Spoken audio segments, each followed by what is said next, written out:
Welcome to the third episode of the CommuniCast. I'm here with my butt buddy Daystar. How you doing, Daystar? Hi diddly ho, Fapperino. That wasn't nearly as clever as I was hoping for. Yeah, so... Anyway, we also have our guests. Our guests today are EcoEclipse and T0ad of Truth. Introduce yourselves. Hey, and it's Eco. Eco? No, that sounds dumb. I think That's Echo. right. It doesn't have an H in it. Yeah, I think Echo sounds better. It's T0ad. Echo the dolphin.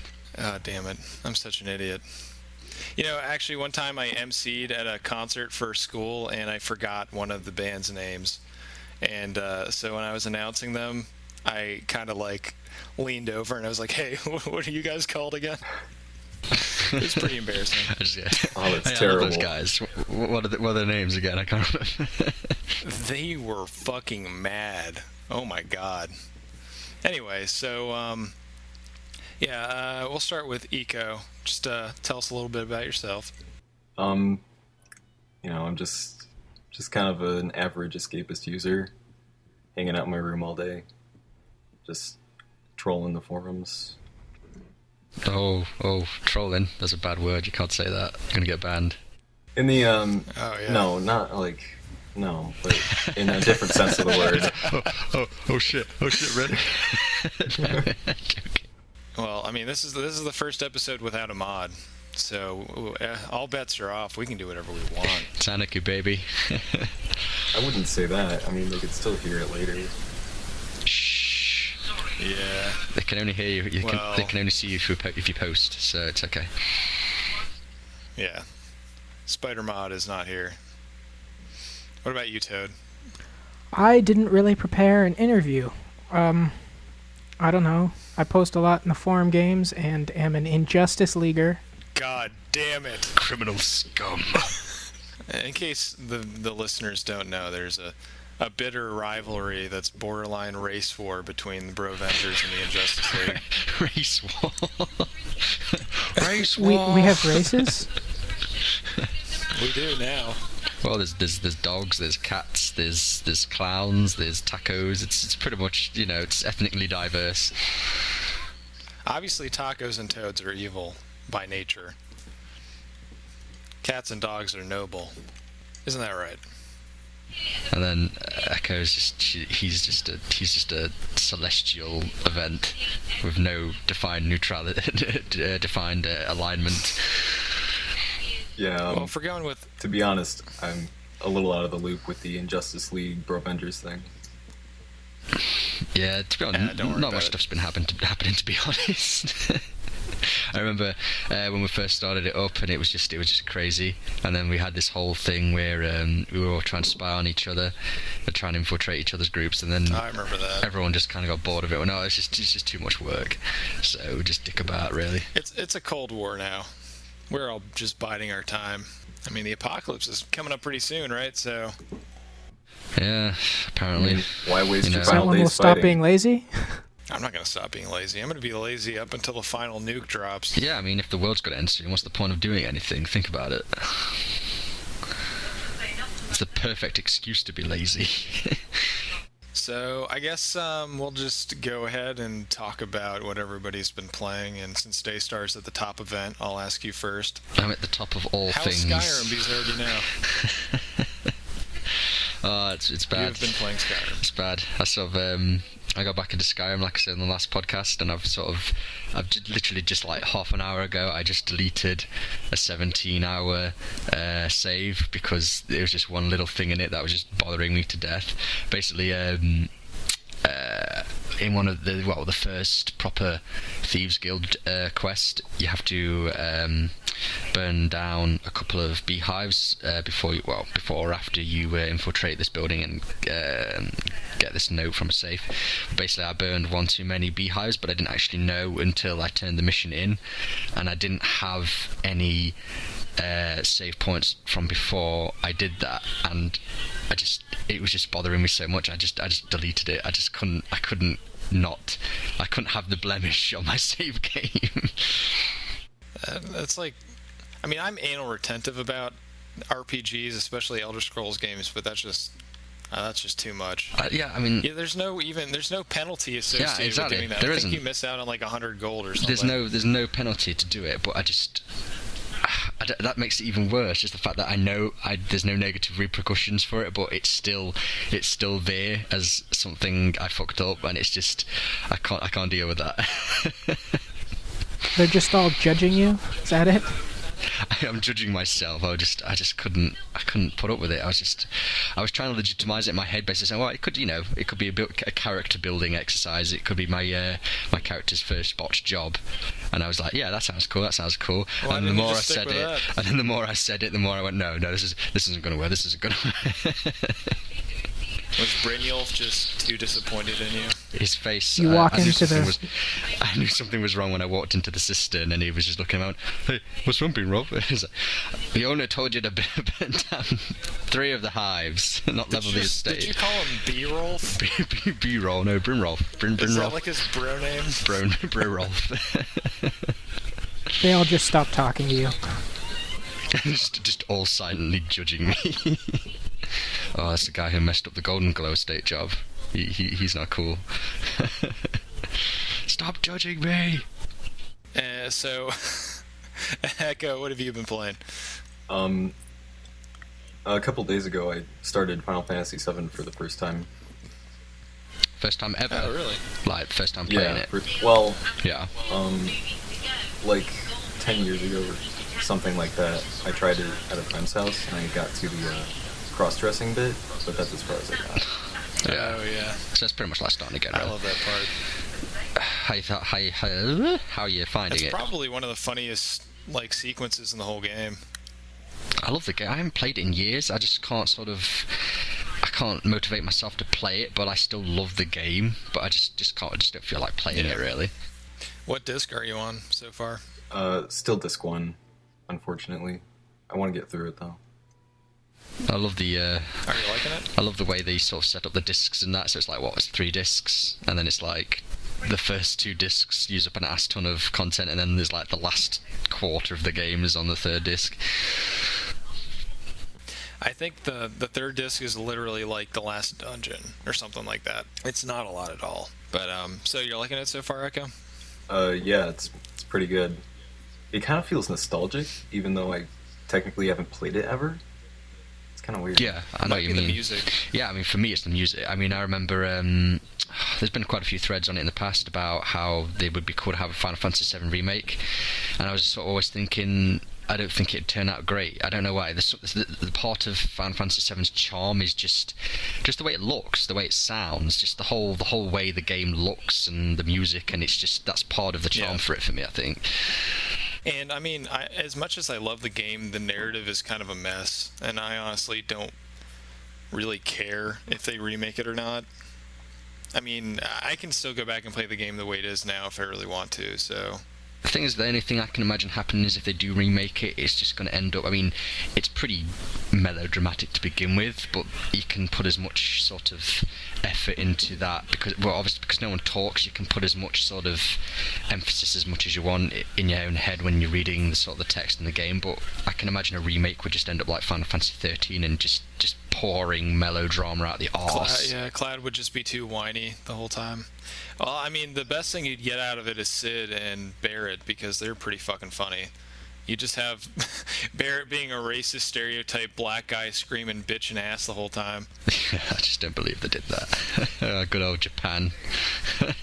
No black people live in Japan. I liked how they used to filter. They filtered the F word at least, I think, didn't they? You have like a bunch of crazy like symbols and stuff they use when he was yelling. they use like just fucking random ass like hashtags and exclamation marks and stuff like that to sort of filter out swear words. Yeah, but it's a good game. Are you finding it pretty straightforward? Because I remember as a kid, the first time I played it, I got stuck a few times. I mean, like old JRPGs will do that sometimes. Yeah, I haven't had too much trouble exactly what to do. so far. I think the main thing I always got stuck on as a kid early on was the sequence where you need to like cross over that swamp with the snake in it. You remember that, Daystar? Oh right, yeah, the one with the giant, the giant snake skewered on that skewer.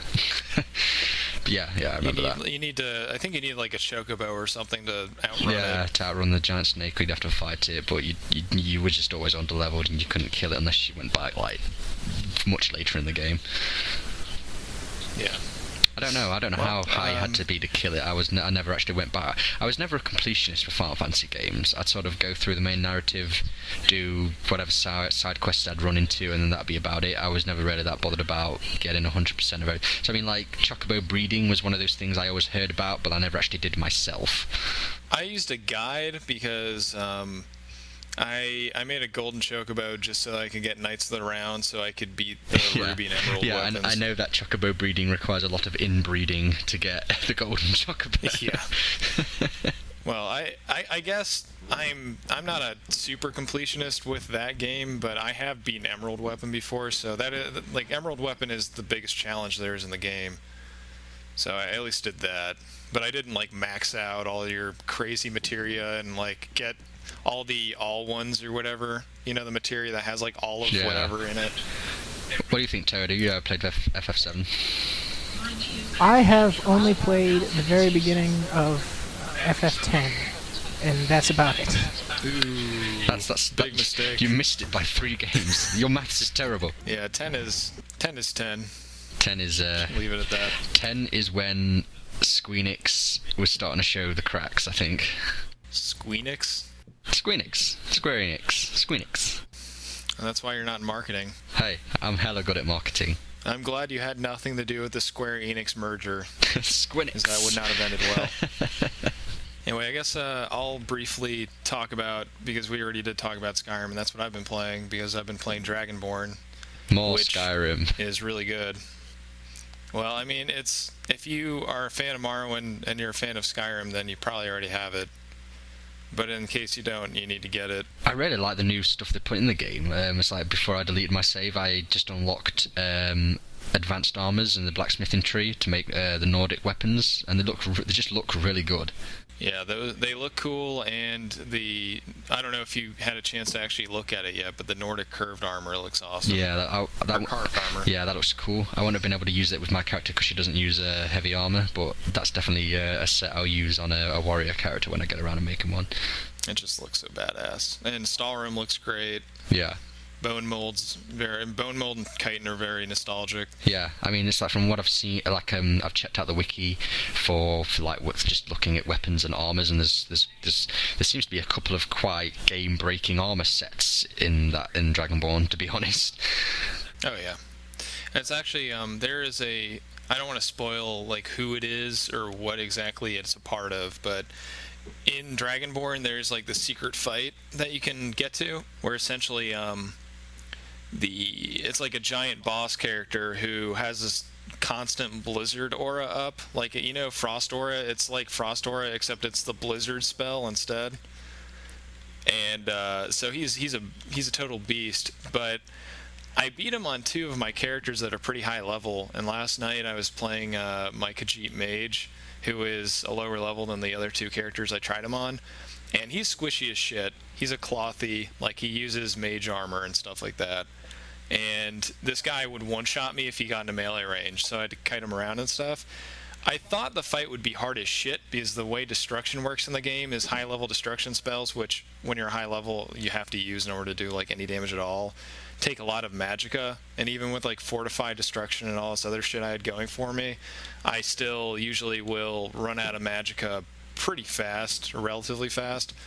And so I thought this was going to be a problem, but as soon as the fight started, I didn't realize it was going to be a fucking cakewalk, because my character has 80% spell absorption. I just walked into his blizzard aura, and I was like, I have infinite magicka. Stun lock. Yeah, I win. I had a Breton mage a few months back who had the obviously Breton mage has the dragon skin where they can absorb spells, but she also had the Atronak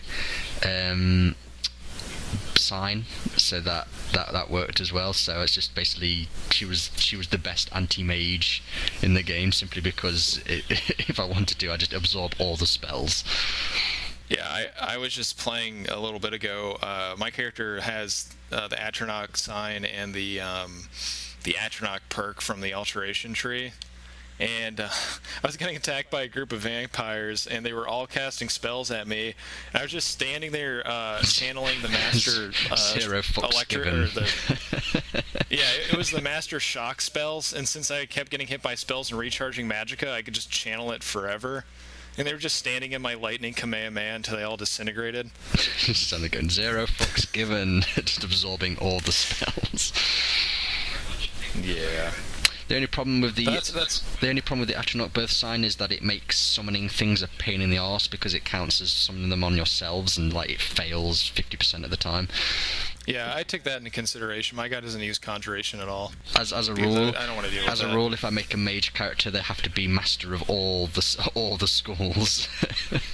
All of them. Well, my guy, he is a sort of a... He's a tiny bit of a cross class because while he focuses on all the spell schools, he's also like got 90-something archery. He uses Dwemer crossbows, so... I get the feeling the other guys don't play Skyrim that much because they're not telling us how much they think it's awesome. Oh, I have a 200-hour file on my PS3. Yeah, I just so why don't. not? I just don't like showing off like Fappy. I know. I usually play not much of a now as mage. an orc warrior, so Yeah, I think I'm gonna make an orc warrior. I really like orcs in that game, and they also have like the best daily ability, I think. Yeah. I keep forgetting to use Berserker. that. It's like I was like, I'm dying. Oh shit, I have this. Damn it, and then I die. Berserker, kill all the things. Oh god, dude, I had this character in mind that I haven't played much, but I may go back to eventually. It was an orc vampire sneaky guy, and if you use Berserk with a backstab build, it's kind of retarded. While Berserk is up, you do double backstab damage on top of, let's say, if you have the Dark Brotherhood gauntlets and you have it perked, that means you're doing times 60 backstab damage. That's metagame as fuck. That is. That's like that's just breaking the game. Yeah, you could one-shot pretty much anything in the game with that. I mean, that's always one thing I never sort of got with it. It's like a lot of people sort of criticize how easy it is to sort of break the game, but it's like you don't have to do that to complete the game. You don't have to break the game. It's like, it's totally OP when you can maximize, enchanting, blacksmithing, alchemy, and then just make all this OP equipment. But it's like you're not forced to do that. That's something you choose to do as a player, and it's like if you make it easy for yourself. You're not forced to do it. Well, what I did in my first character, I did all that stuff just so that in my future characters I knew what to do and what not to do in terms of being powerful. Like I didn't want to be like I know how to limit my characters and also like what to focus on to make sure they are good. Yeah, good, but not broken. Yeah, exactly. Like the character I'm playing right now, I could easily give him 100% destruction fortification and never need to spend any magic on destruction spells, but I don't because that's stupid. I want to actually manage magicka because it's a mechanic in the game I don't want to completely neglect. It's like Otherwise, they can just stun-lock people all day. It's like a lot of players, if they're given the option to just do that, they'll do it. Go, the game's so broken. It's like, well, no, you choose to do that. Have some self-control, man. Well, then you also have the other people who say, oh, nerf this, balance this, blah, blah, blah. And you're like, this isn't a competitive game. I mean, they're not being forced to exploit these, mechanics. For single-player games, it's like, there's no such thing as like, I don't think broken items, because you're not forced to use them in a competitive setting, like you said. There's no need to patch that sort of thing, I don't think. Like, I can understand, like, calling for maybe buffs with certain things, but nerfing player-centric stuff just is kind of dumb. I think we should move on anyway. We're talking about Skyrim too much. Yeah. Yeah, Toad, what have you been playing? I actually recently found my N64, so I've been playing Banjo-Kazooie a lot again. Old school. Found it? It should have been hooked up to your TV all along. I was I'm looking at mine right now. It should have, but I got distracted by the GameCube and the PS2. I was half expecting to say, actually, I've been playing Skyrim as well. They were talking about it for another half an hour. Oh, God. So, I actually have never played Banjo-Kazooie. Me neither. Don't kill me. I wasn't an N64 kid, so I never played any of that stuff. So, tell us about Banjo-Kazooie. It's kind of like Super Mario 64 in that it's a platformer, and you have to find puzzle pieces instead of stars.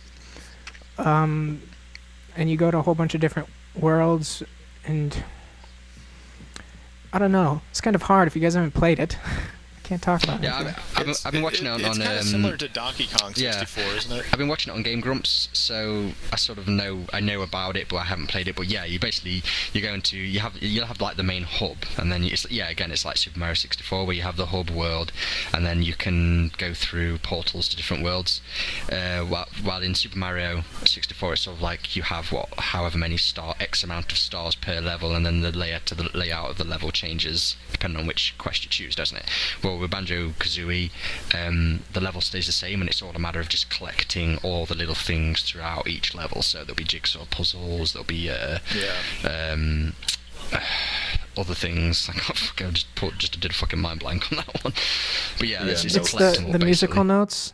You have to get there's the hub world, and there are doors that are essentially locked until you get not stars, or in this case jigsaw puzzles, until you get enough notes. Yeah, what does the tiki guy do? Because I remember a tiki guy. He turns you into animals and stuff. So you have to collect. You collect his collectible, and then you have to collect a certain amount of them, and then he'll transform you into an animal, and then that lets you get access to certain parts of that level to collect more jiggies, more. Daystar, how do you know so much about a game you've never played before? Because I watch a Let's Play Game Grumps. The guys on that have been playing it, so I know a lot.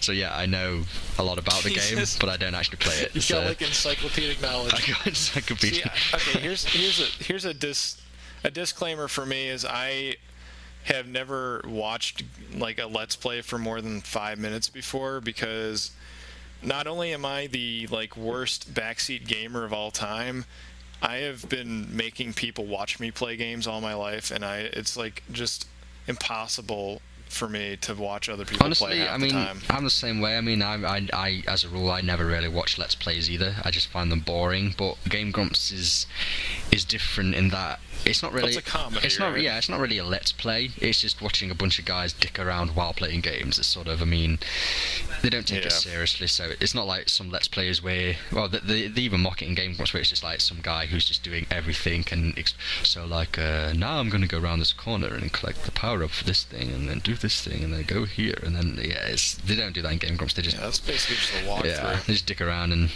just dick around. It's the Sonic 06 one. If you don't want to watch the massive back catalogue of it, if you choose to watch Game Grumps, watch the Sonic 06 episodes, because they're so funny and the game is so broken. Yeah, they're good. It's hilarious. So I think that's actually because there was a thread similar to that. I think we should jump into what everybody's thread of the week was. Do you have a thread of the week, Daystar? Yeah. Shrek fans Portal is so Sonic 06 is objectively better than Portal. I thought it was really good. I thought it was really funny. I was actually there. Well, we were. And he was planning it in the Bro Avengers chat, wasn't he? He was like releasing drafts of it and stuff like that. Yeah. But yeah. I wasn't really paying attention when he was doing it, but I noticed it. Yeah. It was like a spin-off of his other thread where he was just talking about how people consider a 20-hour game short for some reason, and it's like some people legitimately don't buy games if they're not long enough. So if someone can't get if someone's not willing to pay $60 or £40 or whatever on a game that doesn't last at least 40 hours because they don't consider it a good money to time ratio sort of thing. So he basically did the whole Sonic 06 Portal thing because, you know, Sonic is long, it's difficult, and it's colourful, and pretty much the main argument for a lot of bad games, in finger quotes, is they're too short, they don't have enough colour palettes, and they're too easy. So Sonic 06 is none of those things, but in all the wrong ways. But yeah, it was funny. It was a good piece of satire. We'll definitely elaborate on that concept later. Yeah.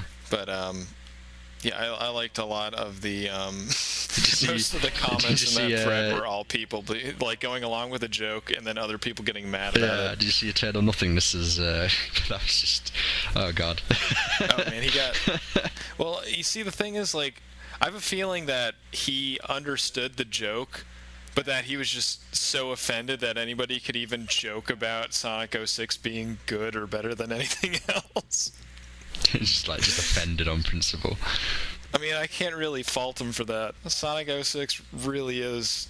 It's if Satan took a shit and didn't season it at all. Yeah, I mean, I always heard that it was that it was the worst Sonic game. I always heard that, but I didn't. Oh, you haven't actually played it? But I never played. No, never played. I never played it. But then I watched it on Game Grumps, and it's just broken. It is absolutely broken. It's like I heard it was a bad game, and I was thinking, just like a lot of the older 3D Sonic games, they weren't great, but I wouldn't consider them terrible. But Sonic 06 is genuinely, it is a genuinely terrible game. It is just broken. How something like that got past product testing is ridiculous. It's just broken. It's absolutely broken. Well, they probably didn't test Like it. Big Rig's broken? Like what? Sorry. I doubt they tested it. What did you say, Toad? Sorry, I didn't catch that. Oh, is it like Big Rig's broken? I mean, I've never really played. Oh, yeah, I mean, I wouldn't say it's as broken as that, but it's definitely broken. It's broken mechanically on many levels. So there's like the turning sensitivity is just too. Like the first level. Yeah, there's just everything about it is just. It's none of it. It's basically if you could use a word to describe it, it lacks polish, and it lacks so much polish. It's just. It doesn't even know what the word polish means. I mean, I played it for probably 10 or 15 minutes. I borrowed it from somebody, took it to my room, popped it in, got through the first cutscene, was in the hub world for a tiny bit, and I was like, holy shit, this is terrible. Let me get to the first level. Yeah. Started playing the first level and quit halfway through the first level, and I was like, all right, this is atrocious. I mean, like when you jump in the hub world, when you jump, like there's like a frame skip. Like you can't even jump properly without a bug. I mean, there's a game there. Like the animation's fucked up. But it's like it was released 2/3 complete. But there's definitely something there, but it's like they just decided just not to finish it. And I think they blew their entire budget on cutscenes. Yeah, it's like an alpha build. It's like this. I mean, I wouldn't even consider it beta. It's just an alpha build of a game. But I think it's so broken that it'd be pre-alpha. Yeah. Have you guys played it at all? No, and I don't think I ever will. No, I can't. You don't. I couldn't subject myself to it. I get so full of rage just watching other people play it. I think if I played it, I'd just about die. I think. I feel like I have to mention that there is actually a worse Sonic game in existence. Sonic Racing. No, but it's worse than Sonic Racing. Sonic Fighters. Worse than Sonic Fighters, which most people don't even know about. Shadow. Kudos. Worse than Shadow. Oh, what? This isn't a thing. It is Sonic Shuffle. Oh, Sonic Shuffle. Oh shit. Sonic Shuffle is it's like somebody copied Mario Party and took all the fun out of it. So all the Mario parties after 3. Dude. So take the worst moment you've ever been tag team bullshit betrayed by the AI in Mario Party and magnify that by 100, and that is what Sonic Shuffle is constantly. It is just the AI teaming up to fuck you over at every single turn, and 90% of the minigames are atrocious. Oh, Sonic Team, they haven't had a good decade, have they? No, they have not. Also, the matches are like 10 times longer than Mario Party levels are. I never get how they've been making games for so long. How the Sonic Team, I mean, it's like they're getting, they're starting to get things together now, and they're, generally sort of making good stuff now. I mean, Sonic Generations was a lot better than anyone was expecting, and hopefully the next Sonic game will be even better than that. But for how long they were just churning out crap, I'm surprised that they just weren't closed. Well, people still bought it. Yeah. That's what I mean. So people were still buying it. They were still probably making quite a bit of cash off them. So, but they were just still bad games. But yeah, like I said, people were still buying them because it's Sonic. So pretty much every kid's going to buy it, regardless of quality. And generally speaking, this decade has been very hard on Sega, and they've made a lot of really bad decisions over the years. The only real successful front they have right now is arcades in Japan. I mean, like, I read somewhere that I think, like, a majority of the arcade machines that are being made today are Sega machines. Yeah, So that's what's really weird. have It's that. like, I mean, in the UK, I mean, arcades are pretty much dead.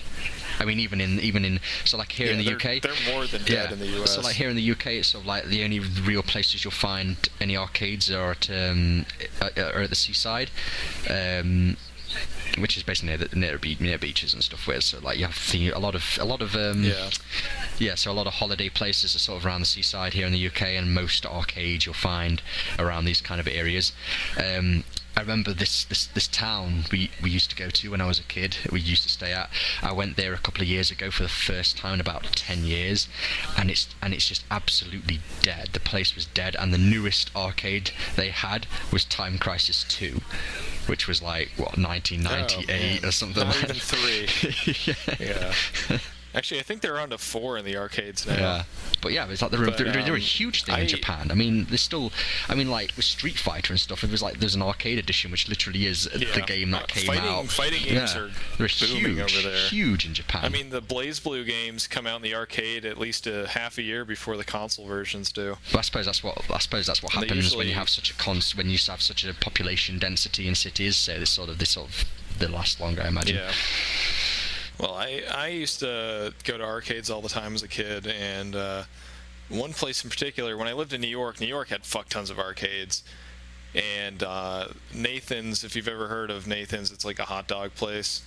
They probably don't have any outside the U.S.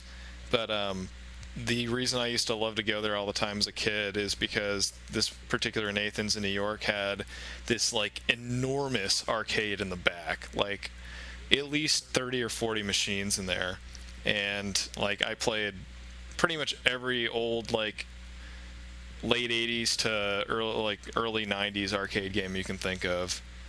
Yeah, I mean, I love the arcades. I love the sound of arcades. I think is the biggest thing. Just that sound. You mean the constant noise? Yeah, it's just that noise of an arcade. Constant loud noise. Nothing sounds like an arcade. It's just one of those things. It's like a soundtrack for your childhood. What about you guys? Have you guys have any arcade memories at all? No. Not really. Well, I was kind of- God, that's a bit short. I was kind of just after the time arcades were big. You're supposed to just make something up. Yeah. Be like, yeah, back in my day, I used to play the tabletop Pac-Man when we drank coffee. It was great for eating food and playing Pac-Man at the same It was time. actually it's like at the hotel I stayed at. Well, I would say hotel, but the place we stayed at in one of the seaside places, it had Whorehouse. in the bar. It had one of those tables, which is also an arcade machine. So it had like the glass tabletop, but it had Space Invaders also playing on the table at the same time. Those things are cool. I loved. I always wanted one of those in my house. I bet they're pretty expensive though. I told myself if I ever became filthy rich, I'd have 4 things.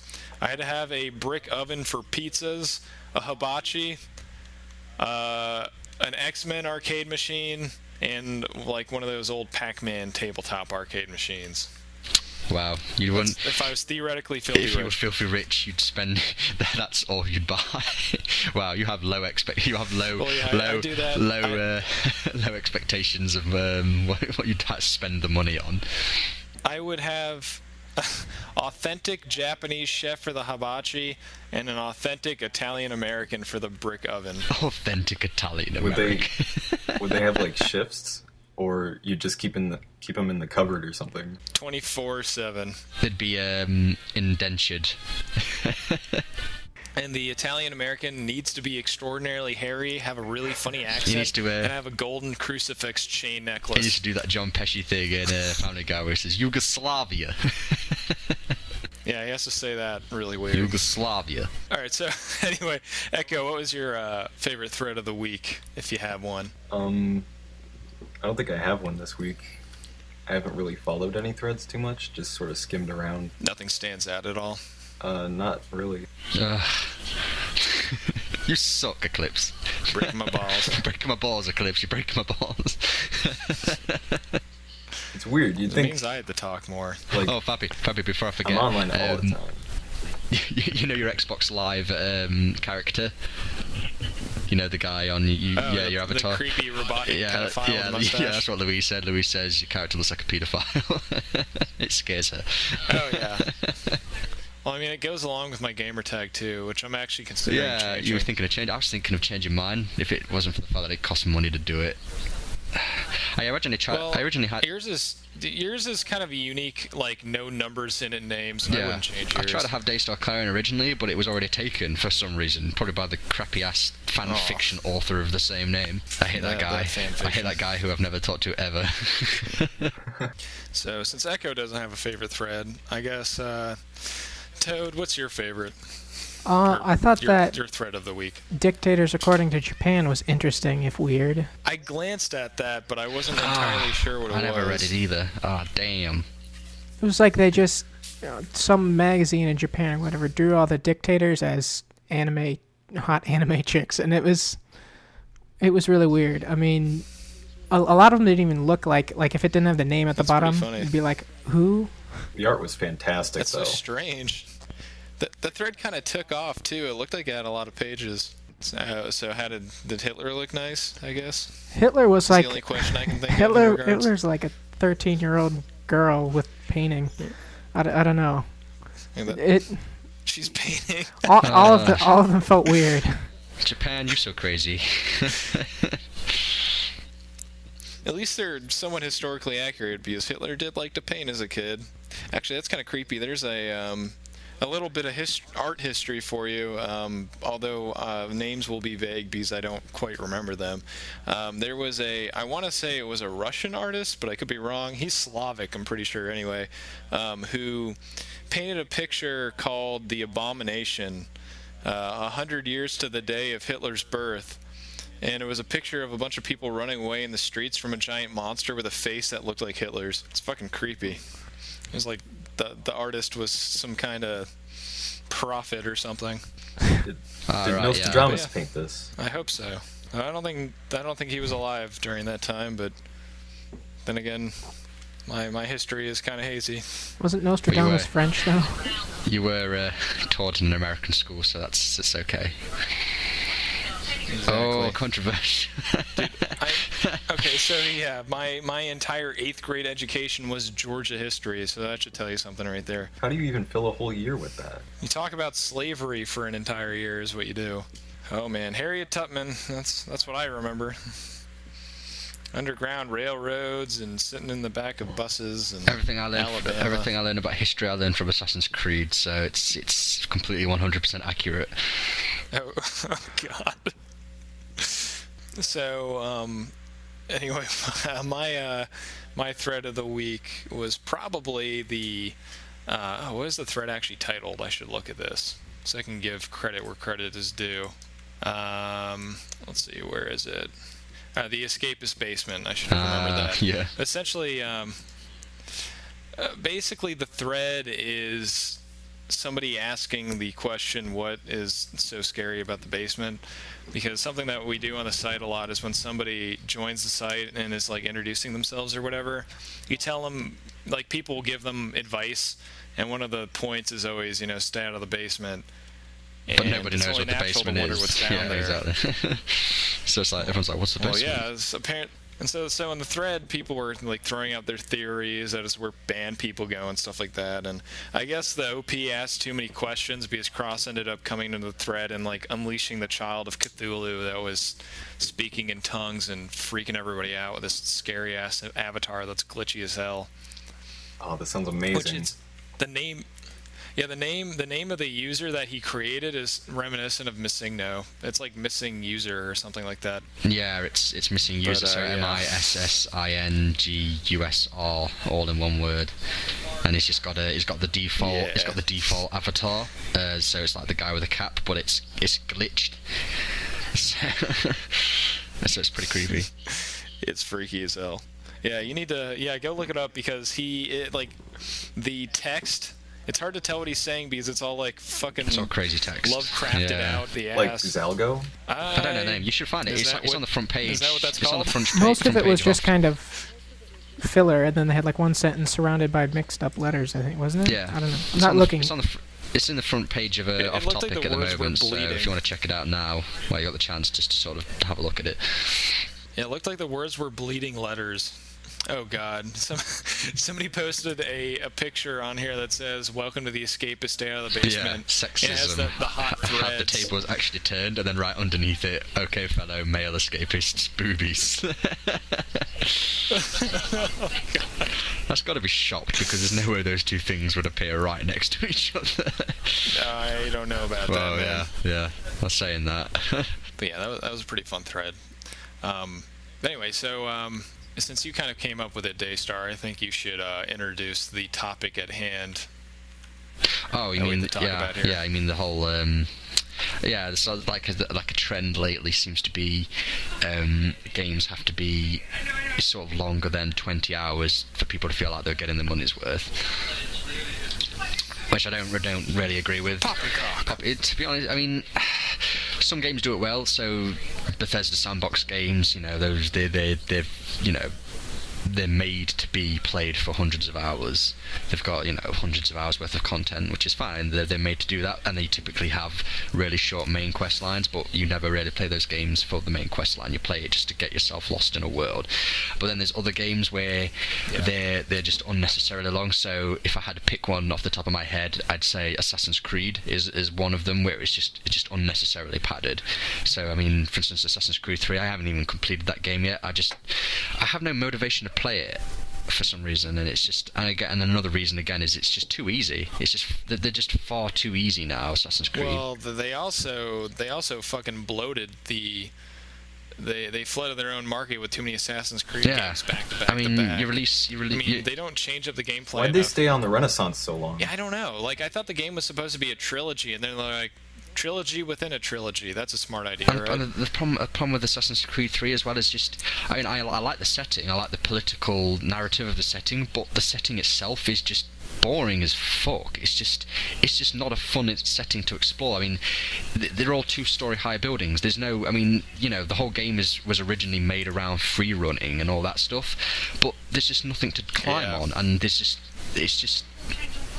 world is just too. It's just 2 stories high. That's it. The whole world is just 2 stories high, and there's nothing to climb.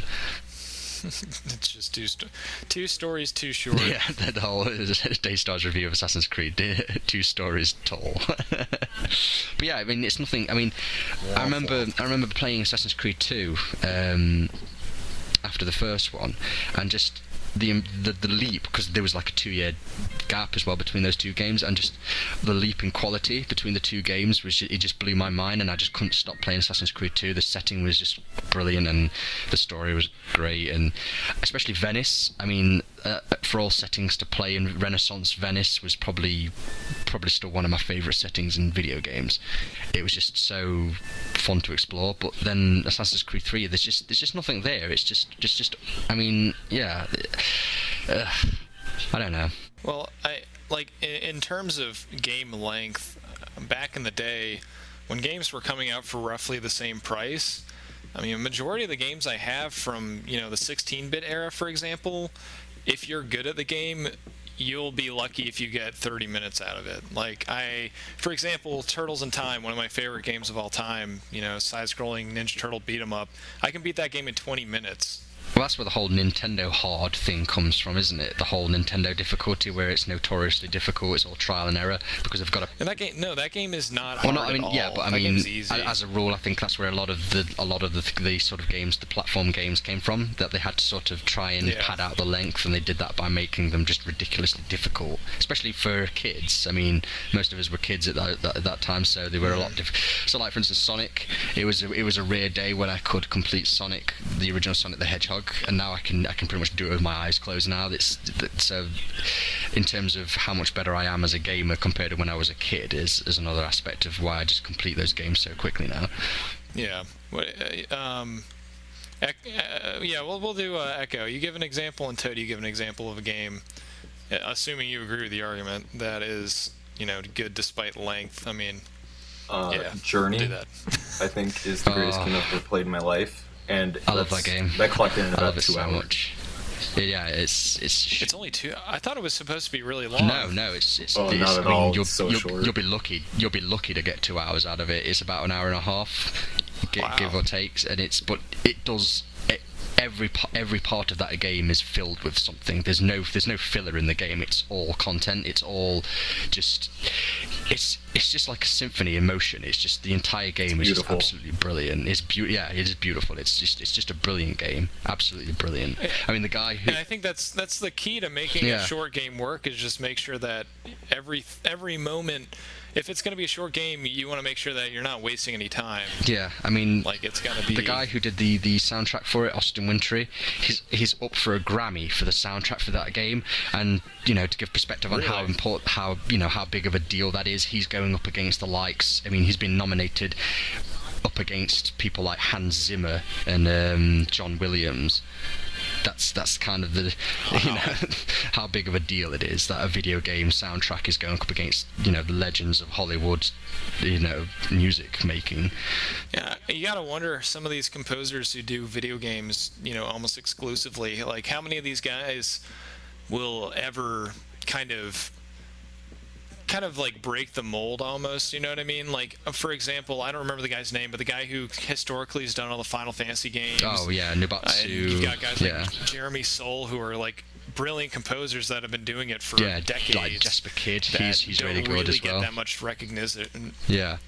Yeah, they don't get that much recognition. They don't. So They're brilliant. I mean, I don't know if that's like a stigma with video games or what. I think that's another big deal out of it, is the fact that a game soundtrack artist, composer person. God, I blew that, didn't I? No, but yeah, like a video game composer is up for a Grammy is a sign of, hopefully a sign of that the industry is going to get taken a bit more seriously, and the people who do this kind of thing, you know, make these amazing soundtracks for games will be, you know, more widely recognized.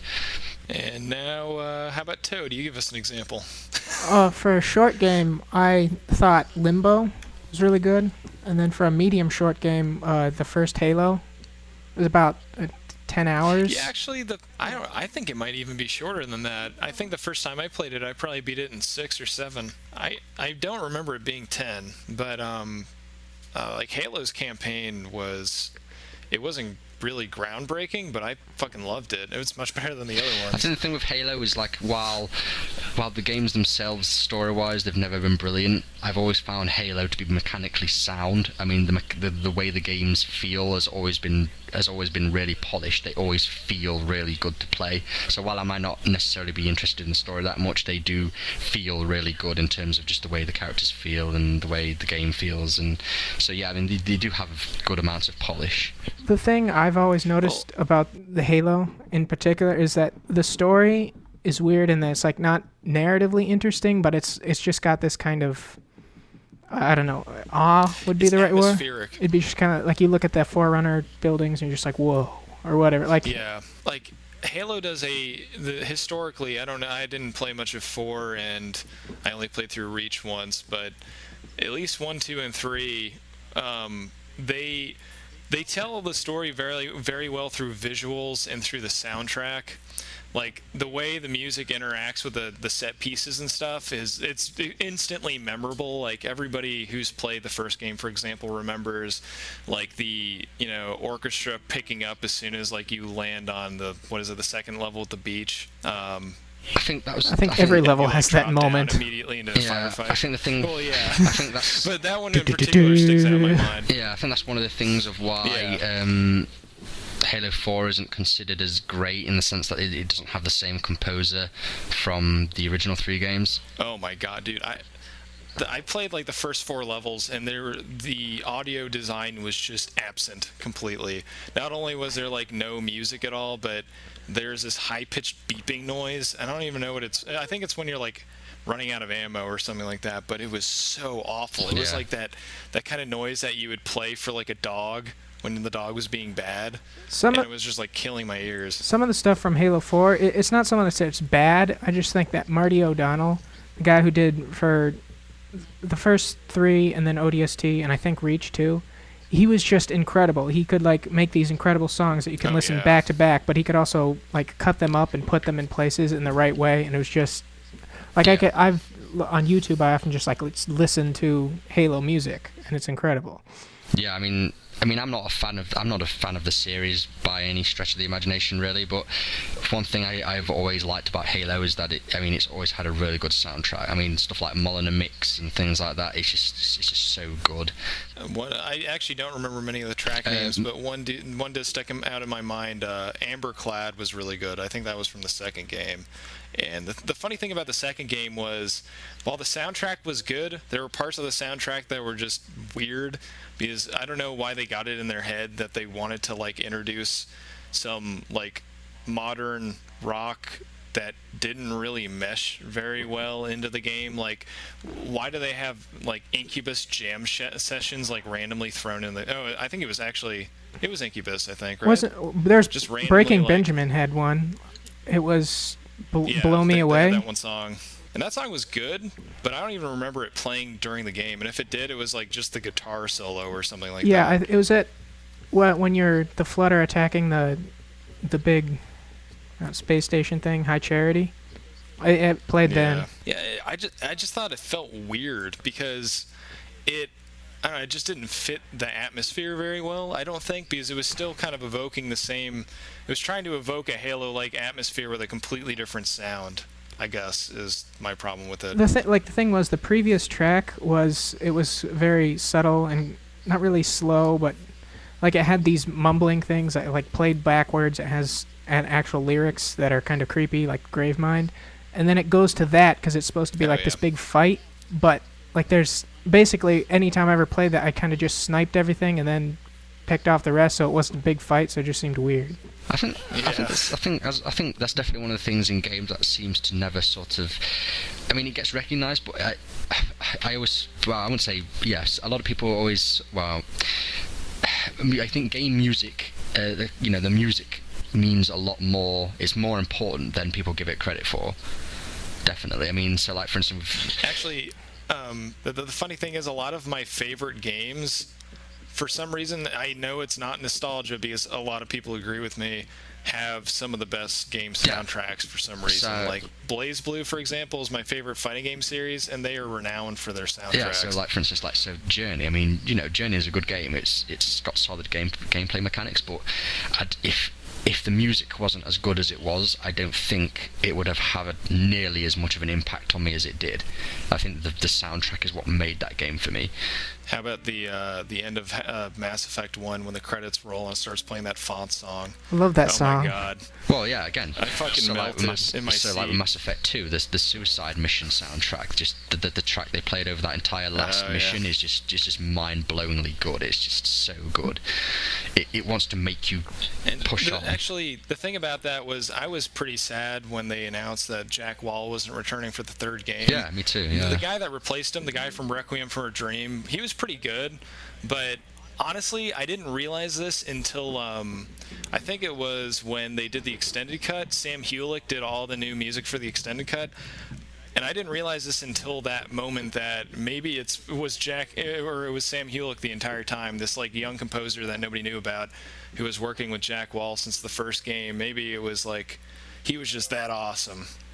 Because that the song from 3, like the only good thing about the ending in Mass Effect 3 was the song, I think it's called At the End of It All or something like that. And when he did the extended version of that song, it's like 7 minutes long. It's fucking awesome. It's one of the most like emotionally compelling songs I've ever heard in a video game. The thing I love about video game music, and I don't know, maybe it's just associate with video games, is sometimes you don't even notice it there, but you'll immediately notice if it's gone because it just fits the game definitely. so well.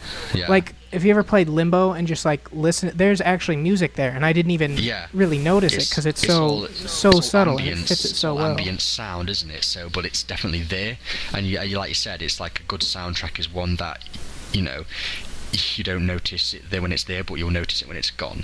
Yeah, I swear I've heard those exact words from somewhere before, but I cannot remember. Silent Hill. It might have been Silent Hill. I mean, Silent Hill is renowned for having. I mean, I never played the games personally, but people always talk about how good the soundtrack is for the original few games, and that it's not really music, but it's ambient noise, but it's been done so well that it makes the tension of the game that much better. But you do something you definitely notice when it's gone.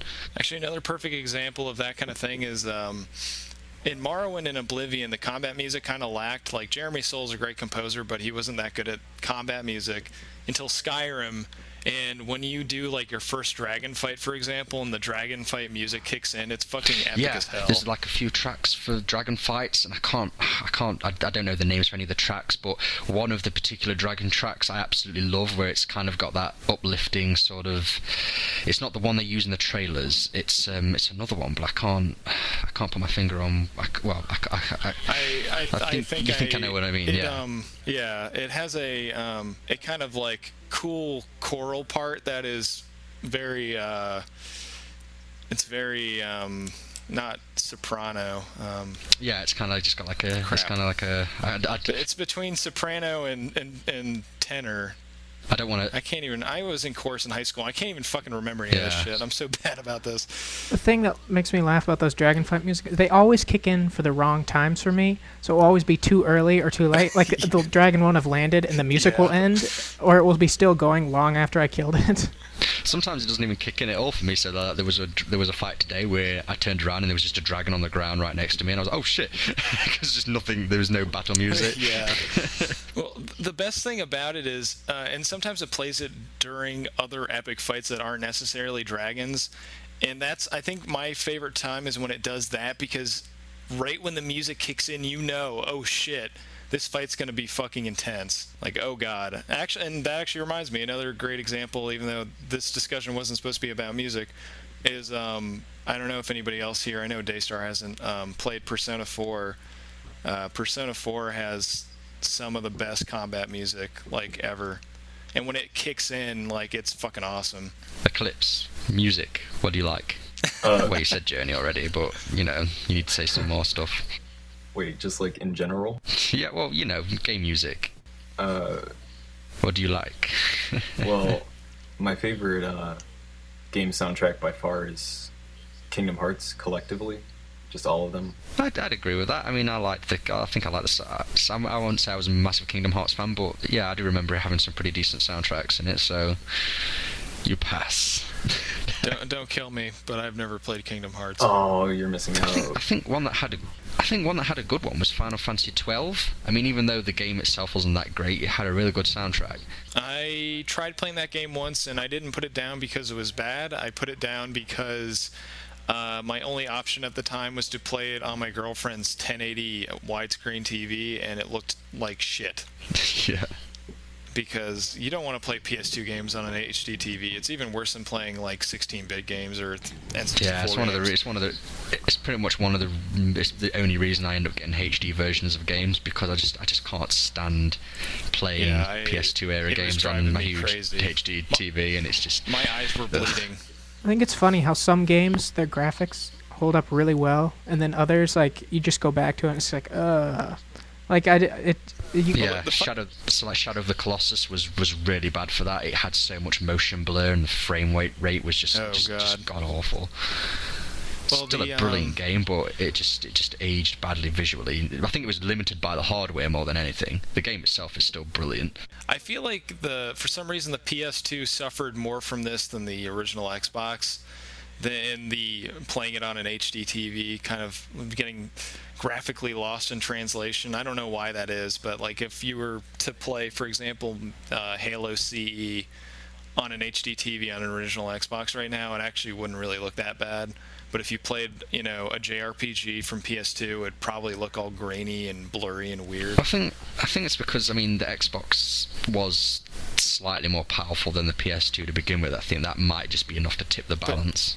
I don't think the original Xbox didn't have any HD capability at all, did it? I don't think it did. I don't know. No, I think it just might. I think texture mapping wise, it's like sort of like the difference between the N64 and the PS1. N64 games, even though they still look kind of crappy, they don't look as crappy as PS1 games. Yeah. I think it's fun. Well, it depends on. Go ahead. The first Halo game, the graphics seem to hold up really well. But then there's times if you play Halo 2, like some of the metal, it looks, because they made it shiny, but it kind of like it looks wet at times. It's really weird. Like you'll be playing through the game, you won't notice it. They had a lot of bad texture popping in 2 too, didn't they? Yeah, they did. I was playing it with my friend last weekend because I finally got him to get through it. Just, I don't know. I keep bitching at him to Get them through play all the it. terrible arbiter levels. I hated those levels. Oh, god damn. That's the only reason why Halo 2 is my least favorite of the three in terms... Well, in the campaign, the multiplayer is probably has my favorite memories because I played Halo 2 multiplayer more than I played any of the other ones by far. That was... I think we should get around to. I think we should get around to wrapping it up now. I think we're getting on the hour mark, aren't we? Yeah. We kind of deviated far from the topic very fast, but... What was the It always topic? happens. This always happens. Yeah, I know, right? I mean, at least gaming, like music and gaming, is a topic that gets glossed over a lot. So I don't really have it's any definitely regrets. something worth talking about. I think, yeah. But Especially for something like Journey, it's just so good. I think before we do some wrap-up questions, we should ask Echo and Toad if they have anything they want to get off their chest because we were talking over them. Nope. I'm totally fine. Clean conscious. I'm good. You remind I was you really remind just me of trying this. to get them to insult you, Daystar. Yeah, Echo reminds me of one of my friends. It's sort of like he's got sort of the same sort of demeanour where it's like just doesn't really talk much. You really remind me of it. It's like he'll do one of these things where he'll be silent for hours and then he'll say something and it'll just be killer. It's absolutely brilliant. It's just been like cooking in their mind until the perfect moment to release it. Yeah, it's like they're all cool and calm on the exterior, but in their head like, oh my god, I've just thought of something awesome. Oh god, do I say it now? Do I say it in a turmoil? So I think to wrap up, since I was leading the discussion, sort of, I will make you, Daystar, ask us all random questions like last episode. Okay, random questions. Random sleep-deprived questions. Okay.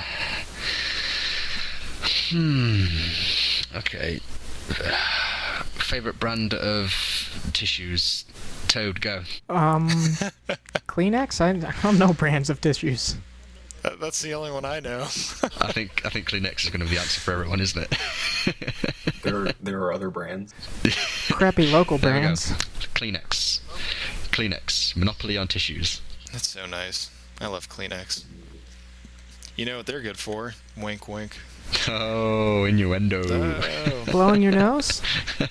Yeah, we'll go with that. Yeah, let's go with that. I can't imagine what else you guys be What's talking another about. question? Me neither. Okay, second question. Right, I'm looking around the room thinking of things to ask. Do any of you guys use a keycard for work? I do. It's awesome. I do. Oh, I don't have a I job. do. Yeah, It it's sucks. How awesome is swiping shit? love I don't that get to stuff. swipe it though. I just have to put it up to the door. Yeah, that's what I do. It's like, so it's more like a fob than a swipey card.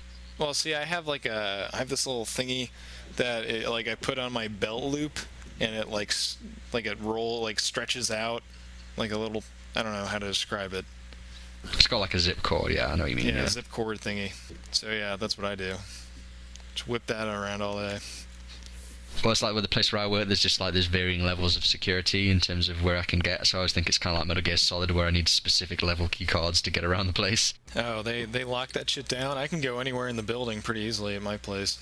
It's not like it's locked down because it's like top secret shit. I think it's just so nobody ends up where they're not supposed to, which is kind of the point, isn't it? Yeah. So It's it's not like there's like nuclear weapon testing going on in one area and then like, you know, smallpox breeding in another one or something like that. Well, that's disappointing.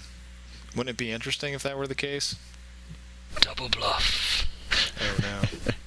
All right. Well, I'm gonna ask you a question, Daystar. Oh, great, go for it. I gotta think of one. I don't actually have a question in mind. If you were a clown, would you be really good at making balloon animals? Or would you be terrible at it? This is a good question. And by good question, I mean, the fuck you been smoking, Fappy? Dude, I'm sleep deprived too. I didn't even have the energy to look around my room to find something stupid to ask. It's like 20 past midnight here, and I've got to get up at 6:30. Well, this question is very important. Okay, using my oxygen-deprived brain, I think I'd probably be boss at making balloon animals because of reasons. Oh. Well, I don't believe that for a second. I think Toad would be better at it though. What with the whole creepy ass Yeah. clown avatar thing he's got That's going on. actually what got me thinking about it, because I thought of Toad. I'm There always you go, thinking about you, Toad. Toad. Synonymous with clowns. I can make a snake. yeah. How does that make you feel? Toad's avatar actually reminds me of the creepy like clown zombie guy from Nightmare Before Christmas. Oh yeah, me too. That's like the only thing I think of. Me 3. Oh my god, it's a conspiracy. Oh Jesus. What is your avatar actually from, Toad? It's the pint-sized slasher from Fallout 3. Ah, okay. That's weird. I played the crap out of Fallout 3 and I don't even recall that. I was like, what? There's a clown in Fallout 3? Shows how much I missed in that game. What's your avatar, Eco? Because I actually was wondering that the other day. It just looks like an eyeball to me. Have you ever played Cave Story? Nope. Wait, maybe. Come on. What is it? You need to play that. It's I've never played Cave Story. it's the dialogue portrait from a recurring character. What is that game that I think I may have heard of maybe once or something?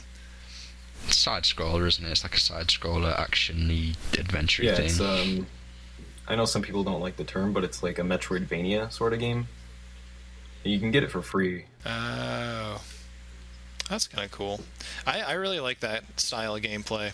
I mean, the backtracking, like, I like the Metroid Prime games, but I don't think the backtracking type aspect of it is quite as fun in 3D games for some reason. There's no backtracking in Cave Story, so that's not an issue. Okay, that's good. Well, there we go. I think we're done now then. Yep, sounds We need like to do it. the everyone needs to take part in the outro ceremony. You have to go do do do Oh, do. yeah. Not yet, Daystar. We'll get to that. We have to. I'm ready to go. I'm ready for the outro. So, yeah, I want to thank you two for joining us today. You're welcome back, of course. And don't worry, Fame we're and not, riches await you. neither of Internet you were our famous now. quietest guests. I think Martyr takes the cake there. Martyr was really quiet because he's not. I mean, even though he's on the Escapist, he's not really that much of like. That sounds degrading. No, he doesn't play games that much, does he? So really, he couldn't really join in that much. Well, I told him that we'd do a movie-based discussion at some point, so we had to get movie buffs on here to talk about movies the whole time. But yeah, I want to thank you guys for coming here. I hope you had fun and got to voice all of your opinions that you may have had, and that it wasn't just Daystar talking about his giant ego the entire time, which It's has so manifested big. itself physically, so that's a problem. I still Thanks think for that having might us. have been quite a bit of the podcast. Gee, thanks guys. I mean, it just comes with the territory. You're welcome. That's what happens, Daystar. I'm not saying it's your fault, but I mean, I'm not saying it was Yeah. Daystar, but it was Daystar. yeah. All right, well, that was a fun episode, and Daystar, will you take it away with the bumpiness?